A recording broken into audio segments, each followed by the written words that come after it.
আমরা এখন আছি ম্যানগ্রোভ ফরেস্ট সুন্দরবনে, পৃথিবীর বৃহত্তম ম্যানগ্রোভ ফরেস্ট। ম্যানগ্রোভ ফরেস্টের একটি অন্যতম বৈশিষ্ট্য হচ্ছে এই ফরেস্টের গাছের শিকড়গুলো উপরের দিকে, মাটির উপরের দিকে উঠে আসে, যাকে বলা হয় শ্বাসমূল। আমরা বই পুস্তকে এই শ্বাসমূল নিয়ে অনেক কিছু পড়েছি। তো এখন আমরা বাস্তবে দেখব শ্বাসমূল জিনিসটা আসলেও কীরকম হয়। তো এই হচ্ছে শ্বাসমূল। তো সুন্দরবনের বিভিন্ন যে গাছ আছে, এই গাছগুলোর শিকড় মাটির নিচে না গিয়ে দেখা যায় মাটির উপরে চলে আসে।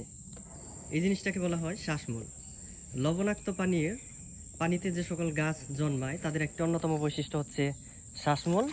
এই শ্বাসমূলের মাধ্যমে মূলত লবণাক্ত মাটির যে উদ্ভিদগুলো আছে তারা শ্বসন কার্য চালায়, অর্থাৎ শ্বাস প্রশ্বাস নেয়। তো এই হচ্ছে সুন্দরবনের উদ্ভিদের অন্যতম একটি বৈশিষ্ট্য শ্বাসমূল। আমরা এখন সুন্দরবনের চমৎকার একটি ট্রেইল ধরে একদম বনের গহীনের ভেতর দিয়ে হেঁটে চলেছি, এবং কিছু বানর ছাড়া অন্য কোনো প্রাণী এখানে দেখা যায় না। যদিও এগুলো খুবই বিপজ্জনক, যে কোনো টাইমে ক্যামেরা, ব্যাগ সাথে যা পাবে আর কি তারা কেড়ে নেওয়ার একটা চান্স থাকে, যে কারণে তাদের কখনোই ত্যক্ত বা বিরক্ত করা যাবে না, তাহলে কিন্তু সমস্যা হয়ে যাবে।